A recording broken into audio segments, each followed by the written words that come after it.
Hello, it's Casey here on my YouTube channel, The Astrology. I would like to do this video on Mars in Capricorn, which Mars entered Capricorn on the 15th, which is just a few days ago. And it should be there till January 23rd. So, also I'm going to get into the Mars-Jupiter opposition that will be taking place with this up around January the 10th. So yeah, let me just dive right in. Mars governs over our passion and our energy, how energetic we are, our actions and our motives. It governs our desire. It governs over our ambitions, and just how we generally just go after what we want in life. And Capricorn is a cardinal earth sign. So cardinal signs are they direct, they project, they initiate, they lead, and inspire. And earth signs are practical and pragmatic and sensible. So that basically, in a nutshell, can give us overly simplistic view of Capricorn. This Mars transit is also exalted. Mars exalts in Capricorn. And exalted planets are very dignified and strong. They're very strengthened. They wield much capability, a lot of potential, a lot of resilience. Exalted planets have a raw faith in themselves to achieve their happiness. And they also, exalted planets also just kind of attract a little bit more ease and opportunity to fall in their lap, to also to achieve as well. Capricorn is also the sign that governs over authority figures and bosses and whatnot. It governs over the government and establishments and structures. So this is why, like, I mean, I haven't known anybody that actually has Mars and Capricorn in their chart that hasn't held a position in authority or is in a position of authority, even if it's just something like a manager or whatnot. Every single person I've known with Mars and Capricorn has been in power, in some sort of position in power, because Mars and Capricorn really has this kind of like this head honcho, CEO, big boss vibe to their energy. So I mean, because Mars is very commanding, right? And Capricorn is like the sign of the boss, so it kind of just makes sense, you know, why people with Mars and Capricorn find themselves in position of authority.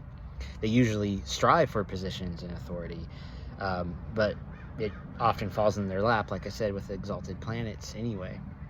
So on a personal level, though, this Mars in Capricorn is giving us is going to help make us be highly productive, which is great for the holidays. We can get a lot of things done, in which we will probably need to, right? So this is granting us a lot of energy.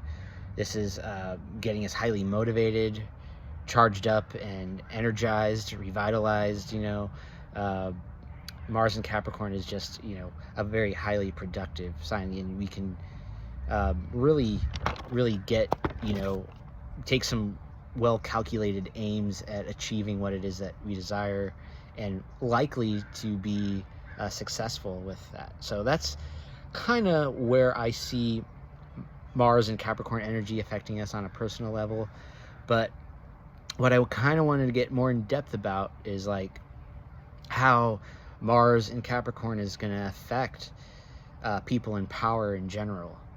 So like, just like, well, let's just say like in the workplace, for those of you in the workplace, you know, you may, your bosses, for example, you know, this could mean that with, like I was saying, like people climbing the ladder, authority can be replaced, or you know, Mars can show up, like Mars energies also governs our temper and things that we get upset about. So, you know, there could be, bosses could be getting upset. Maybe they're forced to step down, or they get in trouble or whatnot.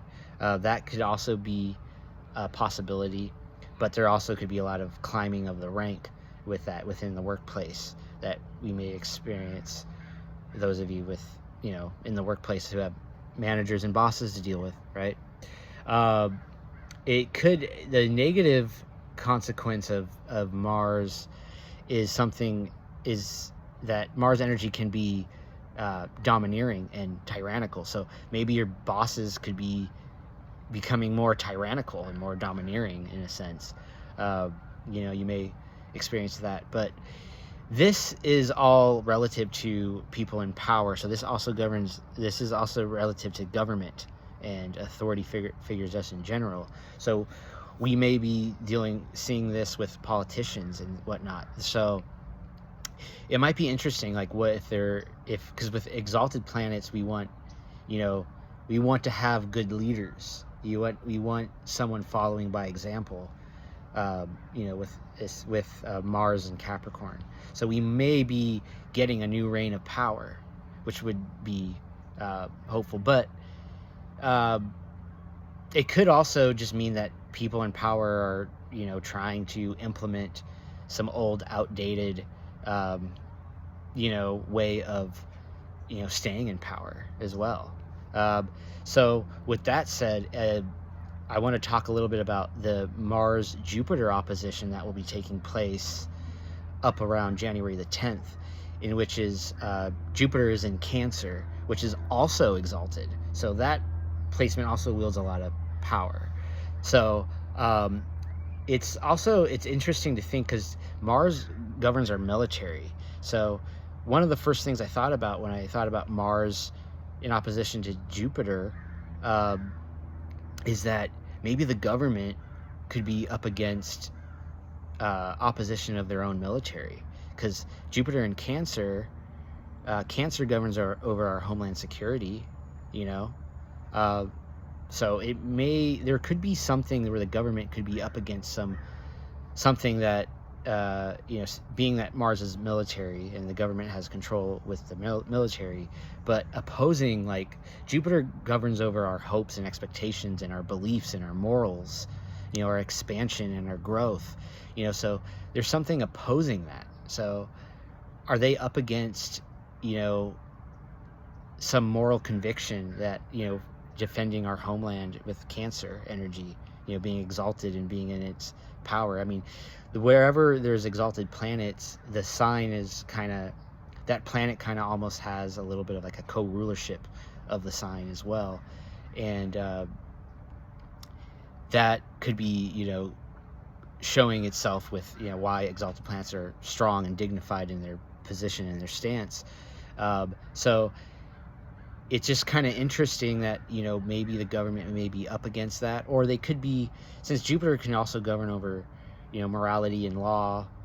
Saturn kind of governs over the application and structure of the moralities and laws, like in legislature. They could be this Mars-Jupiter opposition could be, they could be passing and implementing some laws to stop this big elevated shift in consciousness that will be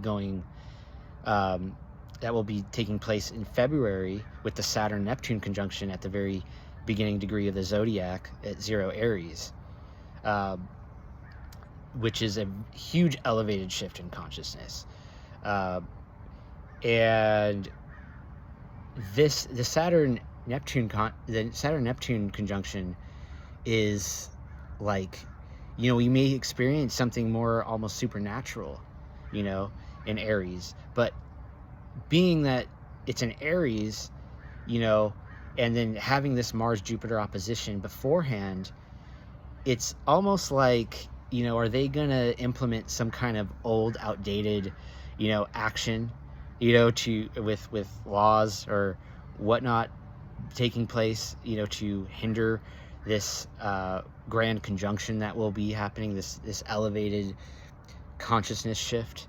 It's going to be rather interesting. That with the Saturn-Neptune, we've been encountering a lot of reality distortions, and that's probably what's going to be taking place. And then being that it's in Aries, it may come in the form of like fake wars or fake invasions, or just, you know, something, some last hurrah, you know, for their damage control of some sort, you know. But I think this Mars-Jupiter opposition is a little bit overlooked heading into this Saturn-Neptune grand conjunction that's taking place in Aries at 0 Aries, to launch this new era, this new world that we'll be entering, you know, where 3D and 5D consciousness are, you know, really meeting and making, you know, solidifying themselves in real time, in reality. So I don't know, what do you think? I mean, is this Mars-Jupiter opposition taking place beforehand? Are they going to try to, you know, this, you know, Mars can get us really upset, right? And it could oppose something that we strongly believe in our morals. So we could be something that we don't believe in. We may have to fight and stand up for what we believe against opposition, you know. So that's one way that this aspect may affect us on a personal level.